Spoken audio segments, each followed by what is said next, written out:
Jadi pada kesempatan kali ini kelompok kami bertemu dengan pemilik bisnis Warkop Santuy, yaitu Bang Mi. Di sini kami akan melakukan wawancara. Kita akan menanyakan beberapa pertanyaan kepada beliau selaku pemilik bisnis ini terkait dengan bisnisnya ini. Jadi gini Bang, pertanyaan pertama adalah sejak kapan bisnis ini mulai didirikan Bang? Sebenarnya awalnya sih kalau mulainya tanggal 5 September. Mulai tanggal 5 September. Tapi kalau misalnya proses dari awalnya sampai ini jadi itu dari sekitar tanggal 28 Juni ya kalau nggak salah, 28, 27 gitu. Jadi sekitar 2 bulan lah prosesnya. Tapi kalau untuk mulai start operasional itu tanggal 5 September. Baru mulai jualan openingnya gitu ya. Selanjutnya ini dari Bang Nik. Apa latar belakang didirikannya bisnis ini? Jadi gini, agak lucu juga sih. Jadi backgroundnya kan sebenarnya nggak ada di bidang F&B ya. Ya. Background nggak ada di bidang F&B. Jurusan dulu kuliah juga kan ambil jurnalistik nih. Sempat udah kerja sebagai wartawan gitu ya, konten kreator juga. Jadi kayak rindu gitu sebenarnya, ini kayak lebih passion masa zaman sekolah dulu, pengen punya usaha kecil gitu, tapi di bidang kuliner. Nah kebetulan memang ada rezekinya dapat dan momennya pas, akhirnya direalisasikan. Tapi ini sebenarnya lucunya gini, sebelum mau memulai ini sebelumnya udah pernah buka, tapi pada saat itu memang nggak rezeki, jadi kayak bangkrut ya. Bangkrut karena sakit, itu pulang dari Shenzhen Cina, jadi itu sebelum COVID itu ya. Itu sakit selama 2 bulan, karyawan sakit, berat turun 11 kilo, jadi akhirnya terpaksa itu harus gulung tikar. Nah jelang berapa tahun setelah itu udah gulung tikar, mau resign, nah masuk di pekerjaan baru, udah jalan ini mau 2 tahun nih, muncul keinginan itu. Nah base-nya dari sana, sehingga aku jadi akhirnya memutuskan untuk buka usaha ini. Nah itu untuk yang sebelumnya itu Bang Nik itu tempat usahanya di mana ya kalau boleh tahu? Masih di Jakarta Timur juga, Jalan Raya Dermaga. Oh Jalan Raya. Ya. Oh ini Cuma saat itu ngemper ya, jadi kayak istilahnya aku nyewa lahan terbuka, lahan terbuka gitu. Jadi tidak punya tempat gitu. Jadi aku nyewa lahan terbuka, nggak yang punya tempat. Jadi bayar sewa gitu sama orang yang pemilik tempat gitu. Angkringan lah kalau bisa dibilang gitu ya. Tapi tetap kopi gitu. Justru bukan warkop. Kalau ini kan sekarang temanya, konsepnya lebih ke warkop ya. Walaupun ada specialty coffee gitu, dan ada minuman-minuman lainnya gitu lah. Dari pertanyaan selanjutnya nih Bang, apa konsep atau tema yang diusung dari bisnis Abang ini? Untuk konsep sama temanya sih sebenarnya kalau orang mau jujur ya, Ya. abstrak sih. Abstrak karena gini, aku nggak ada terlalu konsep gambaran yang besar kayak orang harus konsep ini, misalnya harus industrialis gitu ya, harus misalnya vintage, harus ini apa enggak. Jadi sebenarnya kalau mau jujur, konsep-konsep yang ada di sini itu apa yang ada di kepala, jadi originalitas. Jadi apa yang muncul, aku suka yang ini. Apa yang muncul, misalnya kayak ini kan yang aku buat semua nih sendiri ya, Nathan. Ini aja motif itu herringbone. Jadi kalau orang mau masang misalnya kayak parket, lantai vinil itu kan biasanya yang paling mudah ya susunannya. Nah kalau aku tuh senang hal-hal yang misalnya agak sulit, agak ada berbentuk gitu polanya, ya udah buat. Kayak mural ini juga sebenarnya muncul aja idenya gitu. Jadi aku pengen mural apa ya, nggak ada sesuatu yang konsep secara garis besar. Misalnya aku pengen yang namanya kira-kira agak-agak dekat sama kita ya, anak-anak muda sekarang milenial. udah nyantuy gitu ya. Iya. Jadi kan warkop itu memang tempatnya untuk nyantai-nyantai, tempat untuk nongkrong. Jadi itulah yang melatar belakangi kenapa kita namain santuy. Nah buat konsep ini kan sebenarnya ini mural parodi dari perjamuan suci nih, perjamuan malam terakhir dengan sentralnya Thor gitu ya. Cuman yang mengisi adalah ini justru superhero dari DC, Marvel, tapi ini ada superhero Indonesia, Gundala, plus masuk Macan Kemayoran. Jadi sebenarnya abstrak sih. Karena tujuan aku sebenarnya adalah apa? Ya warkop ini tempat untuk semua orang ngumpul. Tidak terkotak-kotak misalnya harus orang ini, geng ini. Jadi tempat untuk nyantuy, tempat untuk semua kalangan. Makanya kita punya tagline warkop semua kalangan nih. Walaupun mereka berbeda-beda, DC, Marvel, bahkan ada musuh bebuyutan, ada Thanos kan. Tapi dia senyum. Tapi kalau di meja makan, lu harus nyantuy, lu harus akur gitu lah. Itu. Oke, itu untuk dari tema atau konsepnya? Iya, temanya. Akhirnya muncul sih tema-tema sendiri gitu. Secara nggak langsung, tuh temanya nyambung. Motif herringbone ini kan gaya American style ya, tradisional. Nyambung sama hal vintage seperti ini. Yang mural ini kan biasanya lebih ke arah vintage, ke arah kejadulan lah kalau kita bisa bilang kan. Ditambah warkop sendiri itu sebenarnya adalah tanda kutip bisnis kejadulan. Iya, warung kopi. Walaupun sebenarnya coffee shop itu kan sebenarnya bahasa Inggris aja. Sebenarnya kalau artinya bahasa Indonesia ya kedai kopi, warung kopi juga. Cuma warkop itu konsep kejadulan juga. Jadi sebenarnya jadi awalnya ketidaksengajaan, keluar ide maunya buat ini, keluar ide mau buat kayak gini, terus meja barnya ala-ala cafe, terus pasang aku ngedesain, tapi ternyata nyambung gitu semua. Konsep-konsepnya jadi nyambung. Berarti aku ini sih baru sadar ternyata diri ini yang dipikir ternyata aku tuh arahnya kemana. Senangnya itu ke arah yang vintage, semi-semi vintage lah, tapi yang modern juga. Oke. Nah itu kita lanjut dari tema ke pertanyaan selanjutnya nih Bang.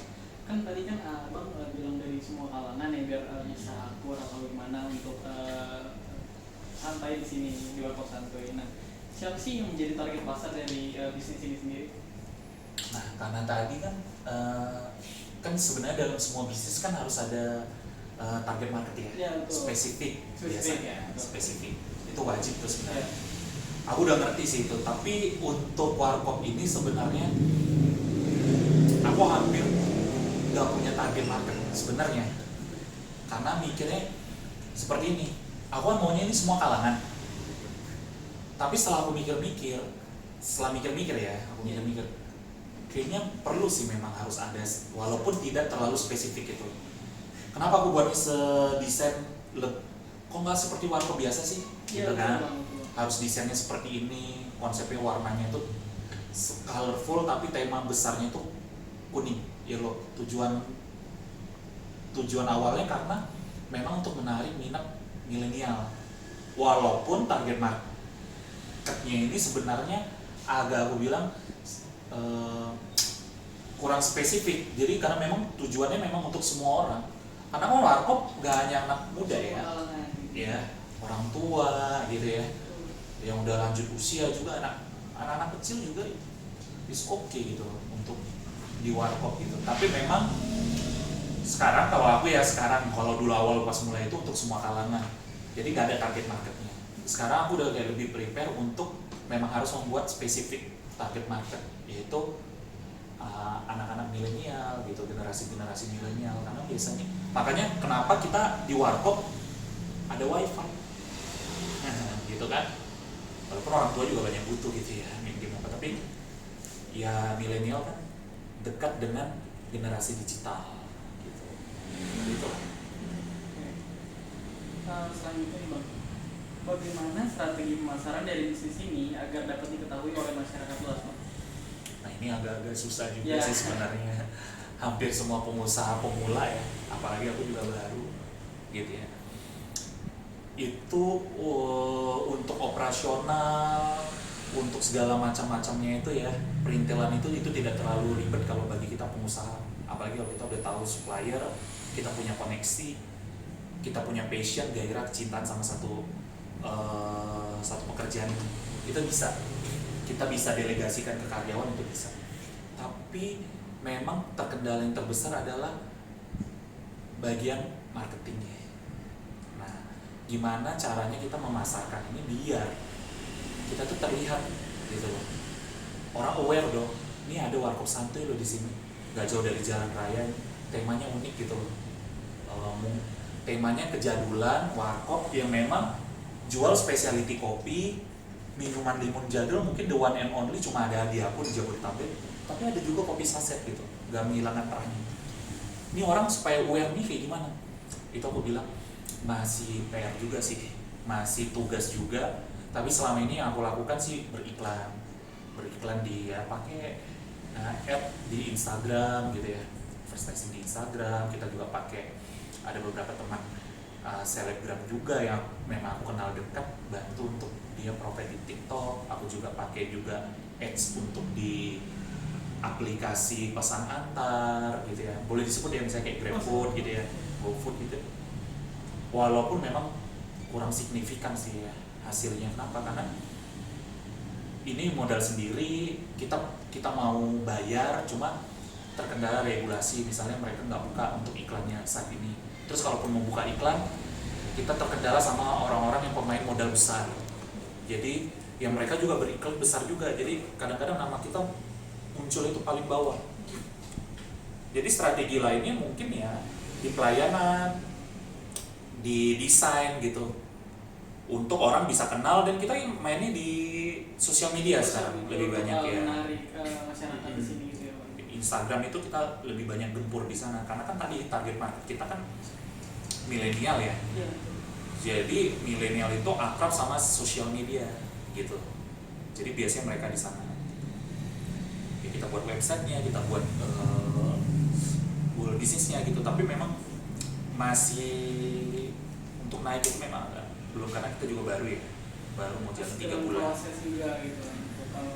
Maka susah sih, itu kayaknya hampir di semua pengusaha seperti itu. Betul. Oke, pertanyaan selanjutnya nih, Bang. Apa hal yang unik dari kafe ini dan membedakan dengan kafe atau warkop lainnya?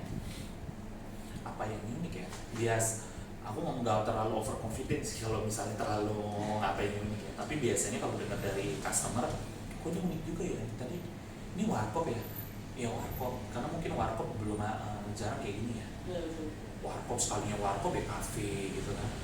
Warkop jarang sih kalau aku bilang, hampir nggak ada yang seperti ini yang misalnya lu ada wifi, ada Android Smart TV, lu bisa dengerin lagu dengan kualitas yang bagus, lu bisa ya istilahnya request lagu setiap mau pesan mau apa gitu kan, Spotify apa segala macam gitu. Itu kayaknya baru ada di aku ya, sepengetahuan aku gitu, dengan konsep yang kalau orang kan kadang-kadang warkop abnormal, tapi sebenarnya yang dijual bukan hal warkop gitu. Aku memang jual misalnya fix kayak misalnya hal minuman kekinian kayak kopi susu gitu ya, macam-macam lah rasanya.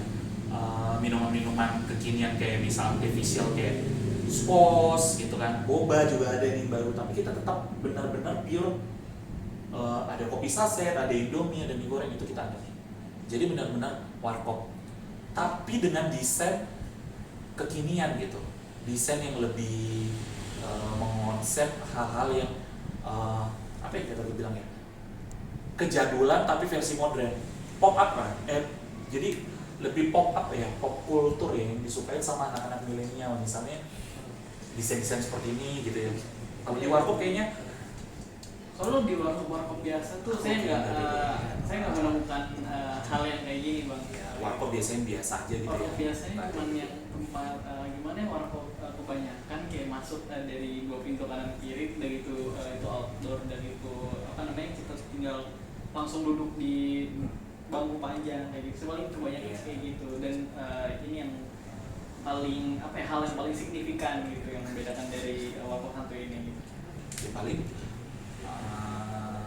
kalau dari customer yang biasanya datang sih, mereka bilang sih dari desainnya memang udah unik ya, desainnya, muralnya, tata letak lampu gitu ya. Terus menunya sih, Kalau menu warkop sih, walaupun kita juga warkop, tapi kan warkop nggak ada sih. Kopi susu gula aren, kopi susu pandan, kopi susu hazelnut gitu, kopi susu vanilla gitu ya. Butterscotch itu nggak ada ya, Iya, betul. gitu ya. Mereka juga nggak punya lemon squash, blackcurrant squash gitu ya.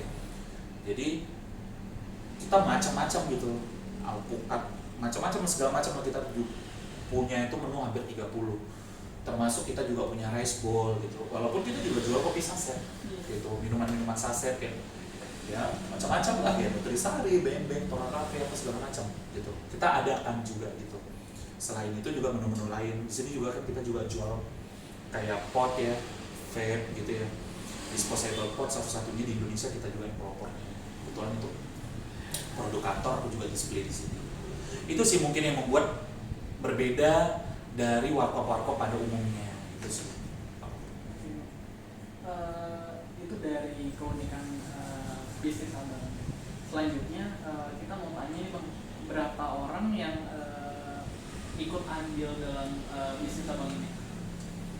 Kalau untuk ini ya pure murni cuma aku sendiri sih.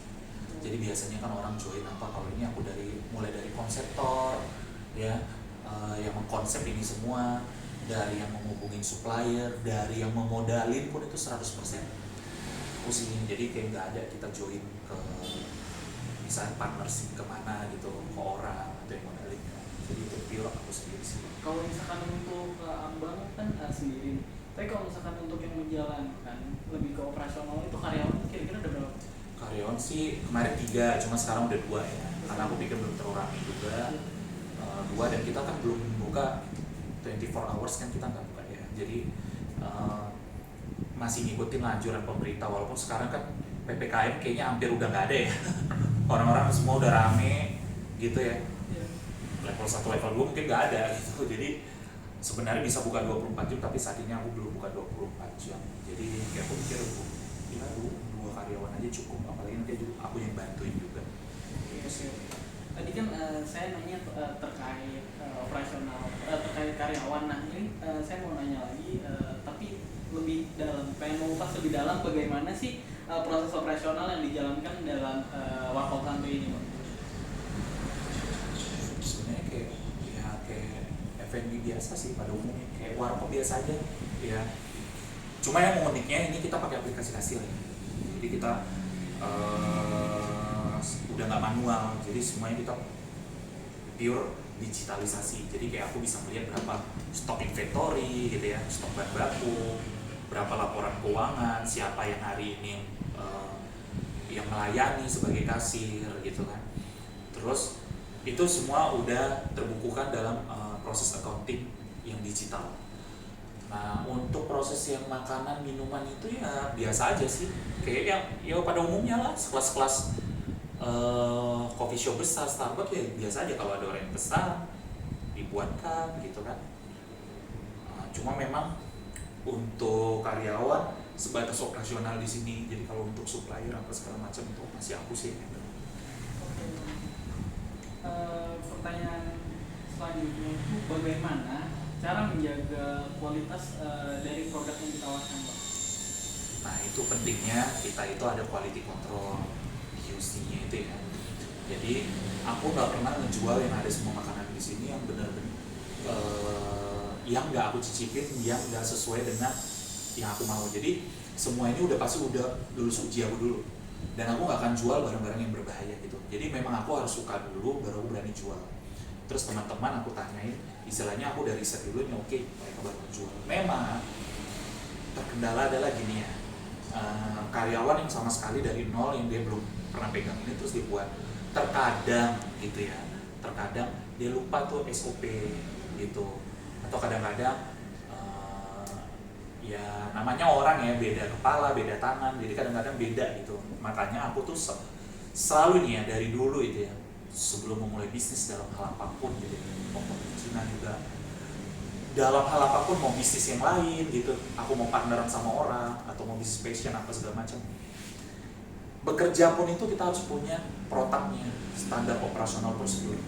Jadi sebisa mungkin itu semua itu harus tertulis gitu loh. Jadi harus semuanya itu harus terbukukan, kalau saya bilang harus tercatat, karena SOP itu penting untuk menjaga namanya satu kualitas rasa. Namanya kita bergerak di bidang F&B ya, food and beverage. Rasa itu nggak bisa bohong, taste itu nggak bisa bohong. Kalau kita pakai baju fashion, kita pakai murah-murah biasa, nggak apa-apa, yang penting udah tertutup gitu, rapi, nyaman, nggak harus yang mahal. Tapi kalau masalah rasa itu orang sensitif, orang nggak mau. Apalagi orang udah kerja seharian, udah bekerja, dapat penghasilan, ya dia nggak mau main-main, dia mau makan yang enak gitu. Nah caranya apa itu? Ya semua SOP itu harus benar-benar tertulis, dan aku harus benar-benar strict. Jadi ngasih tahu karyawan, lu nggak boleh ngelakuin ini kayak gini, lu harusnya begini gitu.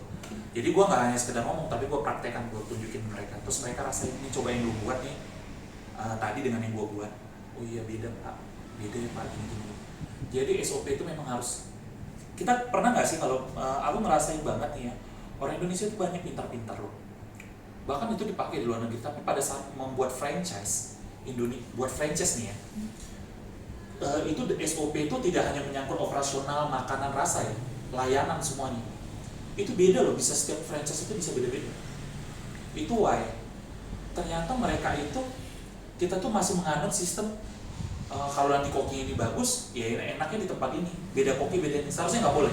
Begitu nama itu udah diambil, berarti semua operasional itu dari A sampai Z itu sama. Karena dia membeli nama bukan hanya sekedar nama gitu, tapi dia beli semuanya, include SOP, menu dan segalanya gitu. Nah aku juga seperti itu, jadi aku harus buat misalnya SOP-nya harus strict. Lu kalau mau buat kopi, dari gramasi, dari istilahnya takaran mil itu semuanya sama. Supaya apa? Contoh, karyawan gua nih kan ada 3 ya kemarin ya, sebelum akhirnya jadi 2. Satu ini sakit, satu sakit gitu ya. Lah dia yang biasanya megang kopi. Yang satu ini biasanya megang untuk ayam crispy gitu ya. Dia bingung dong gitu kan. Dia nggak biasa megang ini, karena yang megang ini sakit gitu kan. Nah aku kan udah ajarin mereka itu sama. Terus aku ada buku panduan, jadi manual usernya udah ada lah. Jadi seandainya pun ini nggak ada, dia nanti langsung yang baru ini buat, itu pasti rasanya pasti akan sama. Kenapa? Karena dari takaran itu ya, gramasi, air gitu ya, mili itu semua sama gitu. Jadi hampir nggak ada untuk bisa rasa itu beda. Biasanya kan kadang-kadang kita suka heran kan, oh itu beda tangan, beda kopi, beda beda. tangan, beda rasa Ya. gitu. Nggak. Sebenarnya kalau menurut aku itu beda tangan, beda apa nggak? Menurut aku. Kenapa? Itu sama aja kok kita. Yang membedakan apa? Mungkin pada saat dia mau membuat airnya terlalu banyak, ya kan? Atau yang ini terlalu sedikit takaran tadi. Atau dia untuk coffee bean-nya, gramasi bubuk kopinya dia nggak sesuai, atau misalnya artificial simple sirupnya atau gula arennya itu beda, ya tentu menghasilkan rasanya beda. Jadi kenapa kalau kita lihat franchise luar negeri, taruh kita sebut yang misalnya KFC, McD, kita makan dimanapun itu rasanya mereka tetap stabil, rasa mereka tetap sama, pelayanan mereka sama loh, SOP mereka dalam menyambut tamu atau kenapa? Karena mereka memberlakukan SOP itu memang benar-benar strict, sama semua. Ada bukunya. Jadi kalau misalnya kita dari masuk, selamat datang gini-gini, kayak Indomaret gitu, kita dilayani. Terus kalau kita mau mesen, saya punya teman yang kerja di KFC itu udah lama loh, udah cukup senior, udah lama, udah bertahun-tahun. Tapi pada saat aku bilang, lu tahu nggak secara menggoreng ayam kayak gini, dia itu ternyata nggak seahli yang gue pikir. Loh kok bisa? Lu udah 7 tahun, 8 tahun loh gitu. Ternyata kalau mereka masuk di dapur itu semua udah sistem, udah mesin. Jadi kalau digoreng udah ada suhunya tetap harus suhu tertentu. Goreng ayam harus ada timingnya sekian, tepungnya harus sekian. Jadi mereka itu nggak yang pakai keahlian, kejagoan mereka, skill mereka. Jadi mereka hanya tinggal menjalankan SOP itu aja. Udah seperti itu. Seharusnya kita juga seperti itu. Next ini kalau ini pun nanti nggak tahu ke depan berkembang, aku juga ada rencana memang mau buat ini semacam kemitraan. Buka di setiap kota Jakarta minimal satu-satu. Mungkin ada tempatnya lebih besar, desainnya nanti ada sedikit perubahan, tapi secara garis besar desain harus sama, pelayanan harus sama, menu sama, takaran apa itu memang harus sama. Jadi itu yang menentukan kenapa rasa itu bisa sama. Tidak ada perubahan ya. Jadi tiba-tiba hari ini enak, besok tiba-tiba nggak enak gitu kan. Plus kita harus juga strict sama supplier. Supplier itu juga kadang-kadang supplier kan ada yang nakal ya. Ya, jadi kita juga harus benar-benar tahu siapa supplier kita. Kita juga harus lihat gitu bahan baku yang dikasih ke kita mutunya seperti apa. Itu sih, memang lebih banyak di sini nih. Pertarungannya lebih banyak di sini selain di marketing tadi. QC quality control. Oke. Itu untuk cara menjaga memaintain kualitas. menjaga kualitas gitu. Oke. Kalau misalkan itu dari cara, pertanyaan selanjutnya nih Bang, apa sih rencana kedepannya untuk meningkatkan manajemen kualitas dalam bisnis ini Bang? Mungkin ya kayak gitu, jadi mungkin lebih kayak aku tadi buat, nanti semuanya bakal dibukukan sih. Ini kan cuma sebagian-sebagian yang belum semua, jadi kayak untuk nanti akan dibuat lebih, memang kayak kita harus buat, kalau aku bilang memang belum terlalu perlu lah ya untuk seluruh warkop, tapi next bakal akan kesana. Jadi perlu ada struktural, jadi kayak kita perlu ada misalnya kayak di perusahaan itu harus ada protapnya HRD harus menjalankan seperti ini. Jadi kalau ini mungkin konsep mungkin akan lebih ke birokrasi lebih sederhana, tapi nanti menerapkannya lebih manajemen yang istilah profesional. Jadi nanti punya buku panduan, nanti aku akan keluarin buku panduan. Kalau selama ini kan mereka aku kasih yang digital, jadi mereka lihat kalau misalnya lupa nih, biasanya dia tuh yang buat kopi, kalau gue kan yang buatnya misalnya rice bowl. Tapi dia bisa lihat lagi tuh di handphonenya, oh takarannya sekian, ditimbang gitu kan, di timbangan digital.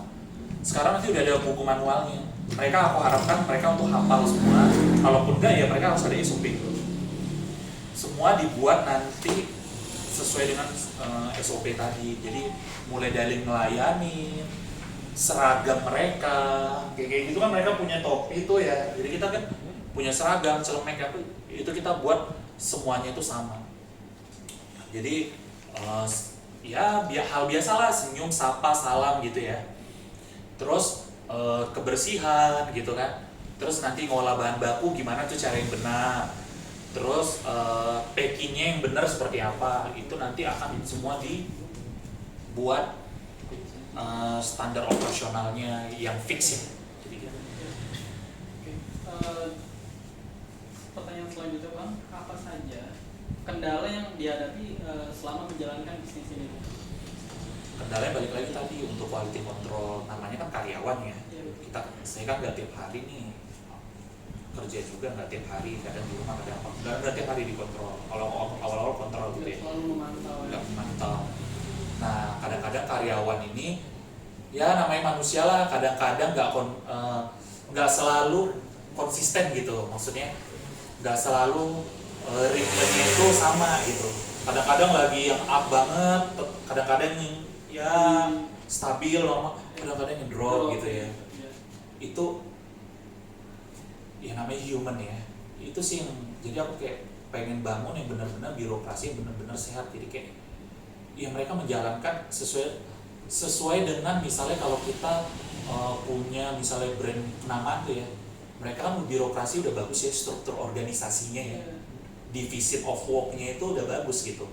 Jadi udah ada level siap. Kalau dia mungkin udah PT, udah ada HRD-nya, udah ada tim trainernya gitu kan, udah ada tim ada supervisornya, ada yang untuk quality control yang ngawasin gitu kan, yang secara berkala. Yang next aku akan ke arah sana, cuma mungkin dengan cara yang sangat sederhana. Mungkin aku akan kontrol secara berkala, misalnya aku akan melakukan tester gitu kan. Plus aku juga nanti harus minta masukkanlah feedback dari misalnya customer aku, kira-kira apa sih yang perlu ditambah, apa yang perlu dikurang, terus rasanya gimana. Apalagi misalnya customer yang udah sering nih datang sini, nah kita bisa minta feedback, gimana nih rasanya, terjaga nggak, masih sama nggak gitu, atau ada peningkatan atau malah lebih kurang. Nah mereka biasanya lebih jujur gitu kan, oh ini ada yang kurang ini itu, kita akan terima masukan. Jadi untuk perbaikan, mungkin kendala di awalnya adalah gitu, untuk mempertahankan supaya rasa dan kualitas itu tetap sama dari waktu dimulai, dari awal dan selama proses berjalan gitu. Kalau bisa kualitasnya meningkat gitu ya. Dan di samping itu kendala lain adalah gimana supaya tadi balik lagi kita supaya bisa cepat dikenal, ya orang kenal kita, jadi nanti nggak kenal kan nggak sayang ya, nggak kenal dia kalau dia nggak tahu ya gimana dia mau sayang gitu ya, gimana dia mau datang gitu. Jadi kalau dia kenal, kemungkinan untuk customer juga yang main makan di tempat ini juga lebih banyak. Itu sih yang kita harapkan. Kenapa? Karena operasional ini sangat akan bergantung pada jumlah customer gitu.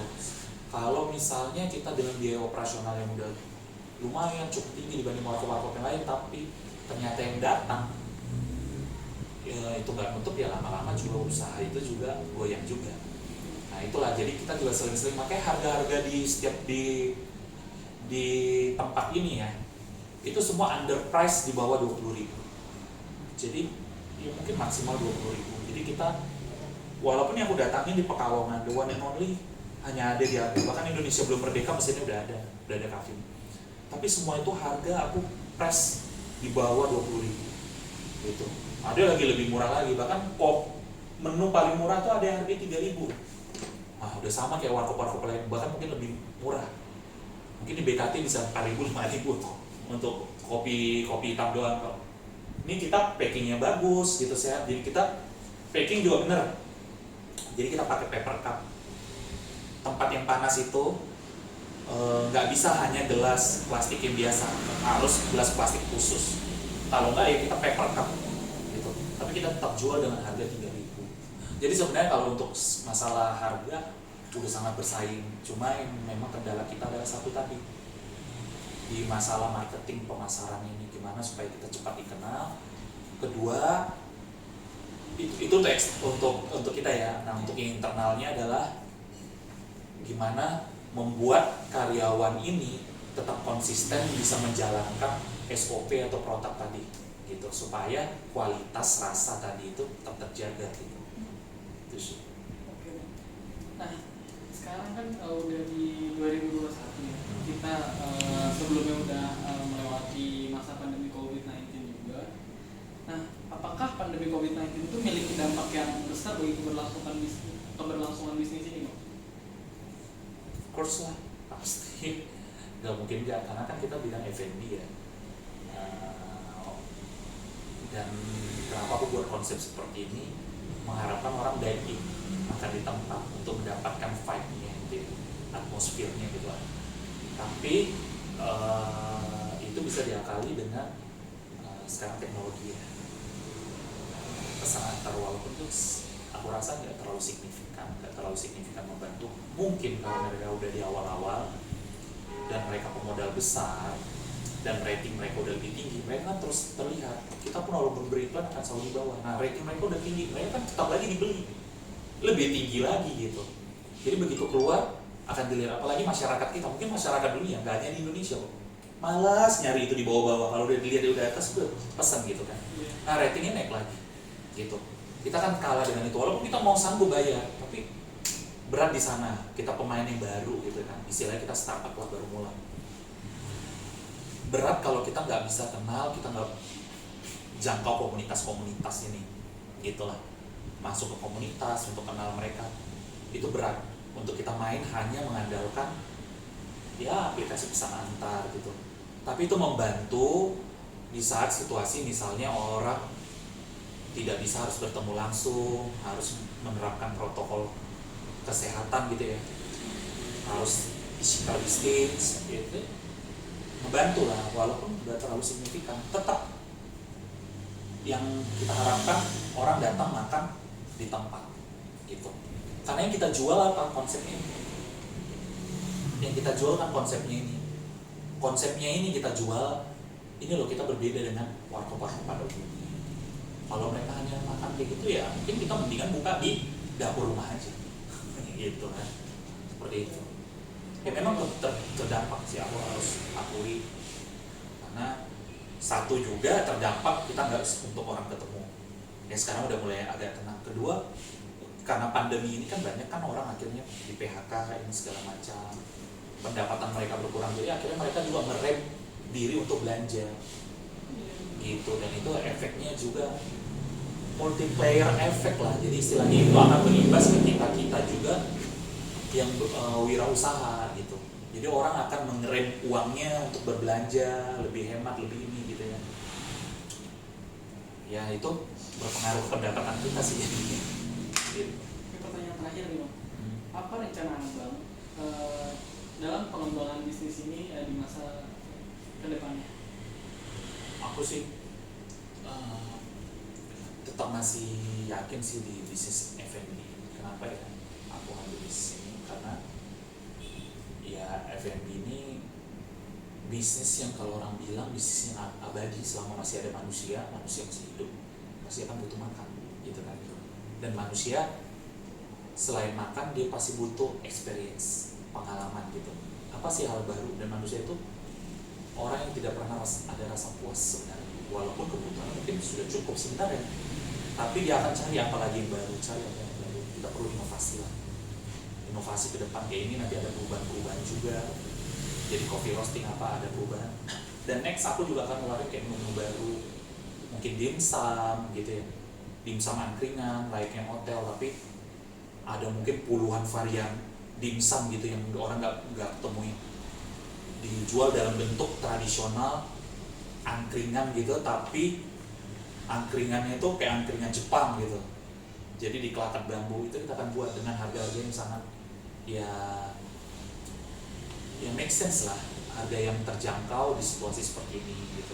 Mungkin ya harga-harga yang mulai dari harga paling 1.000 sampai 3.500 itu, biar masuk di semua kantong kalangan orang gitu. Itu sih arahnya ke sana. Aku masih akan fokus di F&B, nggak tahu ya ke depan gimana, kita kan nggak tahu ya, seperti situasi kayak gini masih juga sekarang ini aman, nanti next kita nggak tahu lagi, ini Eropa udah mulai lockdown lagi. Cuma aku akan ini mungkin apakah akan tetap masih bertahan di bidang F&B kopi, nah itu aku kurang tahu, tapi akan bertahan di bidang F&B iya. Tapi apakah unit bisnisnya masih ini ataukah nanti mau di featuring, dikombinasi dengan itu, akan ada kemungkinan gitu. Kita akan melihat, karena sebagai pengusaha jujur aja kita akan melihat profit gitu kan, karena itu yang menghidupkan operasional kita, membayar karyawan kita, biaya sewa kontrak dan segala macam. Kita akan melihat cenderungnya pasar kemana, Kita lihat peluangnya ke depan. iya peluangnya seperti apa, market maunya seperti apa. Walaupun saya mempercayai gitu ya, lagu efek rumah kaca ya, pasar itu diciptakan, exactly itu true, itu benar. Dan buktinya orang kita nggak harus tiap hari, tiap bulan, tiap tahun ganti handphone, bisa 2 tahun, bahkan ada orang bisa bertahun-tahun. Tapi kenapa kita selalu harus setiap ini ada handphone terbaru, teranyar, kita harus, karena memang kita dikondisikan untuk menjadi pasar. Akan diciptakan sesuatu yang baru yang lu pun nggak butuh, tapi seolah-olah akan menjadi butuh, dan lama-lama jadi butuh gitu. Nah apalagi misalnya makanan gitu, nah tinggal gimana caranya, karena warkop juga memang walaupun sini nggak banyak, tapi kan warkop lain juga banyak kompetitor kita. Caranya gimana kita membuat add value, nilai tambah, apa sih membedakan warkop kita dengan warkop yang lain. Itu kedua, perlu juga mendengarkan dari ya perlu legowo, rendah hati lah, misalnya mendengarkan dari customer, kira-kira apa sih yang perlu ditambah gitu. Bagaimanapun masukan atau feedback dari customer itu ngebantu kita, karena kan kita kepala kita cuma satu. Taruhlah kita bisa dengan 3 dewa memikirkan lain, tapi kadang-kadang ada hal kecil mungkin kita nggak kepikiran, mungkin tuh oke banget. Nah itu kadang-kadang terpikirkan oleh customer gitu kan. Nah itu juga bantu kita untuk tukar pikiran tanpa perlu kita hire orang kan. Oh iya benar ya, bisa ini. Itu sih nanti ke depan masih di bidang F&B, tapi tidak tahu lah apakah akan mempertahankan konsep seperti ini atau berubah konsep secara masif, atau tetap ada konsep seperti ini tapi di combine dengan hal yang lain tadi kayak dimsum, angkringan kayak apa gitu. Semua itu memungkinkan sih ke depan, kita melihat peluangnya aja. Oke Bang, mungkin ini kita udah ada di penghujung wawancara. terima kasih untuk Bang Nik atas waktunya. Mungkin sekian wawancara dari kami. Kurang lebih mohon maaf. Wassalamualaikum warahmatullahi wabarakatuh.